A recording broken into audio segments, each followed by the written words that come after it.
कहानी की शुरुआत में जैक और उसकी वाइफ को दिखाया जाता है जो जैक की सिस्टर के घर पर छुट्टियां मनाने के लिए आए हैं, जहां जैक अपने नेफ्यू के साथ खेल रहा होता है। जैक की वाइफ इन दोनों को बहुत ध्यान से देखती है।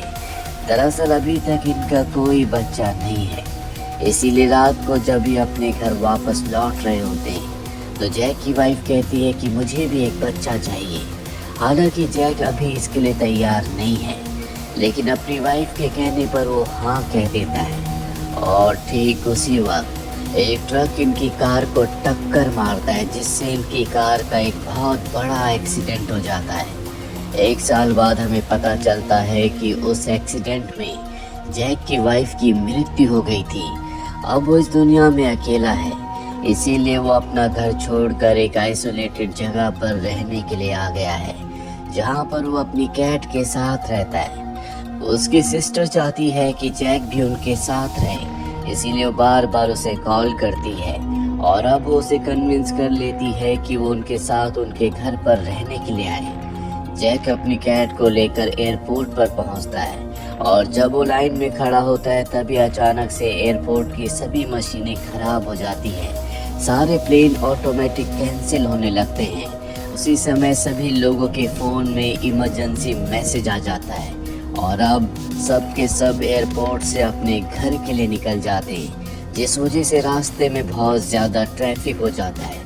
जैक समझ जाता है कि इस ट्रैफिक से निकलना इतना आसान नहीं है, इसीलिए वो अपनी कार वहीं छोड़कर पैदल ही अपने घर आ जाता है, जहां वो अपने नेबर के घर के बाहर एक एम्बुलेंस को देखता है। दरअसल इस दुनिया में एक वायरस फैल चुका है, जिस वजह से इंसान ज़ॉम्बीज़ बन रहे हैं और उस वायरस की चपेट में उसका नेबर भी आ चुका है, इसीलिए एम्बुलेंस में उसे उठाकर यहाँ से ले जाते हैं। लेकिन जैक इन सब बातों को बहुत सीरियस नहीं लेता। अगली सुबह जैक की सिस्टर का कॉल आता है। जैक उसे सब बताता है जो एयरपोर्ट पर हुआ था। उसकी सिस्टर कहती है कोई बात नहीं, जल्दी सब ठीक हो जाएगा। जैक इसके बाद मॉल जाता है। वो देखता है कि वहाँ पर लोग खाने के लिए लड़ रहे हैं। जैक जैसे ही बाहर आता है वो देखता है कि एक ज़ॉम्बी ने पुलिस के ऊपर हमला कर दिया है। जैक उसे बचाने की कोशिश करता है, लेकिन वो ज़ॉम्बी जो कि वायरस से इन्फेक्टेड है वो उसके ऊपर भी हमला कर देता है। पुलिस वाला उसे बचाने के लिए ज़ॉम्बी को मार देता है, लेकिन उसे खुद को भी मारना पड़ता है क्योंकि ज़ॉम्बी ने उसे भी इन्फेक्टेड कर दिया था। ये देखकर जैक डर जाता है। वो भागकर अपने घर आता है, जहाँ पर न्यूज़ में बताया जा रहा होता है कि हर कोई अपने घर के अंदर ही रहे, क्योंकि बाहर निकलने पर वायरस के इन्फेक्शन का खतरा है। दरअसल ये वायरस हवा के जरिए फैल रहा था। रात के समय जब जैक अपने घर के अंदर होता है तब पूरे एरिया को सोल्जर्स घेर लेते हैं और इस एरिया को खाली करने के लिए कहते हैं। सब लोग इस एरिया से निकल जाते हैं, लेकिन जैक अब भी अपने घर पर है क्योंकि उसने अपने घर के दरवाजे नहीं खोले थे और अब जैक इस एरिया में अकेला बचा है, जिसे यहाँ पर सरवाइव करना होगा और सरवाइव करने के लिए उसे खाना चाहिए। अगली सुबह वो घर घर जाकर खाने की तलाश करता है। तभी अचानक से जैक एक घर के अंदर जाता है, जहाँ पर उसे एक बुजुर्ग औरत दिखाई देती है। दरअसल इस औरत का नाम गैब्रिएला है। सोल्जर्स उसे अपने साथ इसलिए नहीं ले गए क्योंकि वो चल नहीं सकती, वो व्हीलचेयर पर है। गैब्रिएला से जैक बातें करता है। इन दोनों की दोस्ती हो जाती है। गैब्रिएला को पता है कि किस किस घर में खाना मिल सकता है। वही बात जैक को बताती है, जिसके बाद जैक उन्हीं घरों में जाता है जहां पर उसे एक बाइक और हेलमेट भी मिल जाता है। अब बाइक की मदद से खाना ढूंढने में उसे बहुत आसानी हो जाती है। वो हर रोज गैब्रिएला के बताए हुए घरों में जाकर खाना लेकर आता है, जिसे वो गैब्रिएला के साथ शेयर करता है और बाद में अपने घर वापस चला जाता है। अब एक दिन जैक को एक घर में रेडियो मिलता है। उस रेडियो को ऑन करता है और 999 पर जैक को एक संदेश सुनाई देता है। दरअसल उस नंबर पर यह संदेश बार बार रिपीट हो रहा था। उनका कहना था कि हमारे साथ बहुत सारे लोग नॉर्थ की साइड में अभी भी बचे हुए हैं। इस समय जो सर्वाइवर्स हैं वो हमारे साथ जुड़ सकते हैं। अब जैक वहां जाने के लिए तैयार हो जाता है। वो गैब्रिएला से भी कहता है कि तुम भी मेरे साथ चलो। गैब्रिएला उसके साथ चलने के लिए मान जाती है। और अगली सुबह जब वो गैब्रिएला के पास जाता है तो देखता है कि उसकी मृत्यु हो चुकी है, यानी कि अब जैक को अकेले ही जाना होगा। पर जैसे ही वो घर से बाहर निकलता है तो एक फीमेल ज़ॉम्बी उसके ऊपर हमला कर देती है। जैक उससे बचने की कोशिश करता है, लेकिन ज़ॉम्बी से बचना इतना आसान नहीं है, इसीलिए मजबूरी में उसे ज़ॉम्बी के ऊपर अपने हथियार से हमला करना पड़ता है, जिस वजह से उसकी मृत्यु हो जाती है। जैक को बहुत दुख होता है। दरअसल वो किसी की जान नहीं लेना चाहता, भले वो ज़ॉम्बी क्यों ना हो। और अब जैक अपनी बाइक लेकर नॉर्थ की तरफ निकल पड़ता है, लेकिन सड़क का रास्ता आगे ब्लॉक होता है, इसीलिए उसे जंगल के रास्ते जाना पड़ता है। और जब वो जंगल के रास्ते जाता है तो बहुत सारे ज़ॉम्बीज उसके ऊपर हमला कर देते हैं, लेकिन बाइक पर होने की वजह से वो उसे पकड़ नहीं पाते। और अब जैक एक कैंप में पहुंच जाता है। उसे लगता है कि यहाँ पर इंसान होंगे, लेकिन यहाँ पर इंसान नहीं बल्कि ज़ॉम्बीज होते हैं। और ये सब के सब अब जैक का पीछा करना शुरू कर देते हैं। इसी दौरान जैक अपनी बाइक से गिर जाता है। वो बाइक को स्टार्ट करने की बहुत कोशिश करता है, लेकिन उसकी बाइक स्टार्ट नहीं होती, जिस वजह से उसे यहाँ से भागना पड़ता। उसके साथ उसकी कैट भी होती है। और अब वो भागते हुए एक पोर्ट तक पहुँच जाता है। ज़ॉम्बीज़ उसका पीछा कर रहे होते हैं। वो पोर्ट के दरवाजे को बंद कर देता है, लेकिन उसके ग्लास को तोड़कर ज़ॉम्बीज़ अंदर आने लगते हैं। लेकिन जैक उस जगह पहुंच जाता है जहां से वो मेन गेट को बंद करके उस ट्रैक पर पहुंच जाता है जहां से वो बोट पर जा सकता है। लेकिन उसकी जो बोट है जिससे वो यहाँ से निकलना चाहता है वो पानी के बीचों बीच है। वो तैरकर किसी तरह से अपनी बोट तक पहुंच जाता है, लेकिन एक बार फिर से जैक की किस्मत उसका साथ नहीं देती। बोट स्टार्ट नहीं होती। वो बोट को स्टार्ट करने के लिए चेक करने के लिए नीचे जाता है, जहाँ पर एक छोटा सा बच्चा है जो ज़ॉम्बी बन चुका है। और अब जैक को यहाँ से एक छोटी बोट लेकर निकलना पड़ता है, लेकिन वो इस बोट से बहुत दूर तक नहीं जा सकता। रात हो जाती है और तभी उसे एक रोशनी दिखती है। तभी उसके सामने एक दूसरी बोट आ जाती है जिसमें कुछ सर्वाइवर्स होते हैं जो दूसरे देश के हैं। वो जैक को भी अपनी बोट में ले लेते हैं, जिस बोट से एक बड़े शिप तक जाते हैं। और यहाँ पर जो इनका बॉस होता है उसे जैक की लैंग्वेज बोली नहीं आती, इसीलिए विक्टर नाम का एक आदमी उसे ट्रांसलेट करके बताता है। वो झूठ बोल देता है कि जैक एक डॉक्टर है। दरअसल वो जैक को बचाना चाहता है और इस वक्त में डॉक्टर की हर किसी को ज़रूरत है, इसीलिए वो जैक को अपने साथ रहने की परमिशन दे देते हैं। रात के समय जब जैक आराम कर रहा होता है तभी वो बाहर देखता है कुछ लोग बोट पर आए हैं जो कि मदद मांग रहे हैं। अगली सुबह होने के बाद जैक खाने के लिए बाहर आता है। वो विक्टर के पास आकर उससे पूछता है कि रात को जो लोग यहाँ पर आए थे वो कहाँ है। विक्टर कहता है कि यहाँ पर कोई नहीं आया था, तुम्हें शायद कोई गलत फहमी हुई है। अगर तुम जिंदा रहना चाहते हो तो अपना मुंह बिल्कुल मत खोलना।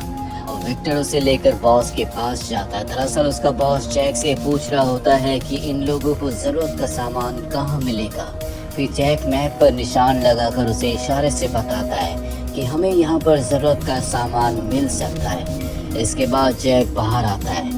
वो वहाँ पर उस बोट को देखता है जो उसने रात को देखी थी, जिसके बाद उसे समझ में आ जाता है कि ये सब के सब लुटेरे हैं, लेकिन विक्टर उनमें से नहीं है। विक्टर उनके चुंगल में फंसा हुआ है। वो विक्टर से कहता है कि तुम एक पायलट हो, हम दोनों यहाँ से भाग जाते हैं। मुझे एक हेलीकॉप्टर का पता है जिससे हम इस जगह से बाहर निकल सकते हैं, लेकिन विक्टर उसका साथ नहीं देना चाहता। वो कहता है कि अगर तुम जिंदा रहना चाहते हो तो चुपचाप यहाँ पर रहो। लेकिन अब जैक ने तय कर लिया है कि वो यहाँ से भाग कर रहेगा, इसीलिए रात को नीचे जाता है, जहाँ पर वो दो लोगों को देखता है जिन्हें वहाँ पर बांध के रखा है। जैक उनकी जान बचाना चाहता है, इसीलिए वो उनका मुंह खोल देता है। इनमें जो बूढ़ा आदमी होता है वो डर के चिल्लाना शुरू कर देता है, जिस वजह से यहाँ पर बॉस का एक आदमी आ जाता है। वो जैक को गोली मारने वाला होता है कि विक्टर वहाँ पर आकर उसकी जान बचा लेता है और बॉस के आदमी को मार देता है। इसके बाद ये दोनों के दोनों यहाँ से छोटी बोट से भाग जाते हैं, लेकिन बॉस के लोगों को पता चल जाता है। वो इनका पीछा करते हैं, इन पर गोलियां चलाते हैं और एक गोली विक्टर को लग जाती है, जिससे वो जख्मी हो जाता है। जैक किसी तरह से किनारे तक आकर जल्दी से एक कार ढूंढता है, जिस कार में वो विक्टर को बिठाकर उस जगह जाता है जहां पर उसने हेलीकॉप्टर देखा था। लेकिन अब वहां पर हेलीकॉप्टर नहीं है। इसीलिए जैक विक्टर को लेकर हॉस्पिटल में जाता है क्योंकि वो जख्मी है। और जब वो हॉस्पिटल के अंदर जाता है तो वहां पर उसे बच्चों की आवाज सुनाई देती है और बच्चों को ढूंढने के लिए ऊपर जाता है, जोर जोर से आवाजें लगाता है और उसकी आवाज सुनकर यहाँ पर ज़ॉम्बीज आ जाते हैं। जैक उनके ऊपर हमला करता है लेकिन ज़ॉम्बीज लगातार आ रहे होते हैं, इसीलिए उसे नीचे जाना पड़ता है जहाँ पर उसने विक्टर को छोड़ा था। लेकिन अब वहाँ पर विक्टर नहीं होता, जो देखकर वो परेशान हो जाता है। तभी एक नर्स दरवाज़ा खोलती है और उसे अंदर आने के लिए कहती है। जैक अंदर चला जाता है जहाँ पर विक्टर भी होता है क्योंकि नर्स ही उसे अपने साथ अंदर ले गई थी। जिसके बाद ये विक्टर का इलाज करते हैं। विक्टर अब पहले से बेहतर है। जब नर्स को पता चलता है कि यहाँ पर जैक और विक्टर हेलीकॉप्टर ढूंढने के लिए आए थे तो वो उन्हें हेलीकॉप्टर दिखाती है जो कि पीछे की तरफ खड़ा होता है। वो जैक को बताती है कि ऊपर के रास्ते हम हेलीकॉप्टर तक नहीं पहुंच सकते क्योंकि चारों तरफ ज़ॉम्बीज हैं, लेकिन नीचे बंकर से एक रास्ता है। पर कुछ ही वक्त पहले मैंने वहां पर एक धमाका सुना था, शायद वो बंकर अब बंद हो चुका है। जैक को कुछ समझ नहीं आता कि उसे क्या करना चाहिए, लेकिन उसके मोबाइल पर यहाँ पर सिग्नल आ चुके हैं। उसे अपनी सिस्टर के बहुत सारे मैसेजेस मिलते हैं जो उसे बहुत मिस करती है। और तभी जैक को गोलियां चलने की आवाज सुनाई देती है। दरअसल बॉस अपने लोगों के साथ इन दोनों को मारने के लिए यहाँ तक पहुँच चुका है। जैक नर्स से कहता है कि अब हमारे पास बंकर के अलावा और कोई रास्ता नहीं है, हमें उसी रास्ते से हेलीकॉप्टर तक पहुंचना होगा। नर्स उसे वो नीचे बेसमेंट का यानी कि बंकर वाला रास्ता दिखाती है, जहां से जब ये आगे बढ़ते हैं तो एक दरवाज़ा खोलने पर एक ज़ॉम्बी इनके ऊपर हमला करता है। जिस ज़ॉम्बी को ये मार तो देते हैं लेकिन वो नर्स की मॉम को इन्फेक्टेड कर देता है। नर्स की मॉम कहती है कि अब मैं तुम्हारे साथ नहीं चल सकती क्योंकि उसे पता है कि बहुत जल्दी वो भी एक ज़ॉम्बी बन जाएगी। इसीलिए अब इन्हें नर्स की मॉम को छोड़कर यहाँ से आगे बढ़ना पड़ता है। तभी इन्हें वहाँ पर बहुत सारे ज़ॉम्बीज दिखते हैं जो लाइन पर खड़े होते हैं। सब के सब लोग धीरे धीरे आगे बढ़ जाते हैं, लेकिन जैक एक बच्ची के साथ पीछे रह जाता है जिसे ज़ॉम्बीज देख लेते हैं। वो अपने आप को और बच्ची को बचाने के लिए एक बॉक्स के अंदर चला जाता है।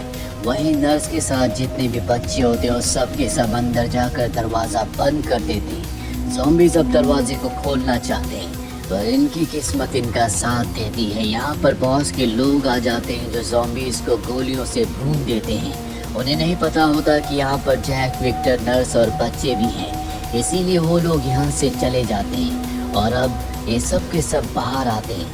जैक को पता है कि बाहर बहुत सारे ज़ॉम्बीज हैं जो इन्हें वहाँ से निकलने नहीं देंगे और अगर इन्हें हेलीकॉप्टर तक पहुँचना है तो इन्हें ज़ॉम्बीज का सामना करते हुए वहाँ तक पहुँचना होगा। इसीलिए यहाँ पर लोहे के जो नेट्स होते हैं उससे ये अपने चारों तरफ एक घेरा बनाते हैं और वहाँ से बाहर निकल जाते हैं। ज़ॉम्बीज इनकी आवाज़ सुनकर इनके ऊपर हमला करते हैं, लेकिन लोहे के नेट के घेरे की वजह से वो इन्हें कोई हार्म नहीं कर पाते। जल्दी ये उस प्रीमाइसिस में पहुंच जाते हैं जहां पर हेलीकॉप्टर है। वहां पहुंचने के बाद ये गेट को बंद कर देते हैं और अब ये सब के सब हेलीकॉप्टर में बैठ जाते हैं। लेकिन अब भी गेट के ऊपर से यहाँ पर ज़ॉम्बीज आ रहे होते हैं, इसीलिए जैक उनका सामना करने के लिए नीचे जाता है। वहीं विक्टर को दिखाया जाता है जो हेलीकॉप्टर को स्टार्ट करता है और जैसे ही हेलीकॉप्टर स्टार्ट होता है बॉस अपने लोगों के साथ यहाँ पर पहुँच जाता है, जो देखता है कि विक्टर हेलीकॉप्टर के अंदर बैठा है। वो कहता है कि तुम सबको हेलीकॉप्टर से नीचे उतरना होगा। दरअसल वो इनसे इनका हेलीकॉप्टर छीनना चाहता है। तभी विक्टर जैक को इशारा करता है और जैसे जैक को इशारा मिलता है वो उस गेट को खोल देता है जिसके पीछे बहुत सारे ज़ॉम्बीज हैं। गेट खोलते अंदर ज़ॉम्बीज आ जाते हैं जो बॉस और उसके सभी लोगों के ऊपर हमला करके उनका खात्मा कर देते हैं। जैक ज़ॉम्बीज का सामना करते हुए हेलीकॉप्टर तक पहुंच जाता है और ये सब के सब यहाँ से सुरक्षित हेलीकॉप्टर से निकल जाते हैं। जैक दरअसल इन सब को लेकर अपनी सिस्टर के घर जाना चाहता है क्योंकि वहाँ पर अभी तक ज़ॉम्बीज का हमला नहीं हुआ। उस वायरस ने वहाँ पर अपना असर नहीं दिखाया। तभी जैक की सिस्टर का कॉल आता है जो जैक को कहती है कि यहाँ पर मत आना, जिसका मतलब ये है कि वहाँ पर भी वायरस फैल चुका है, वहाँ पर भी इंसान ज़ॉम्बीज बन चुके हैं। और अब हमें आसमान में दो फाइटर जेट्स को दिखाया जाता है जो उसी तरफ जा रहे होते हैं जहाँ पर जैक की सिस्टर रहती है। आपको क्या लगता है, क्या पूरी दुनिया में कोई सेफ जगह बची होगी? क्या जैक अपनी सिस्टर को बचा पाएगा? अपनी राय कमेंट बॉक्स में ज़रूर लिखें। उम्मीद करते हैं कि ये कहानी आपको पसंद आई होगी।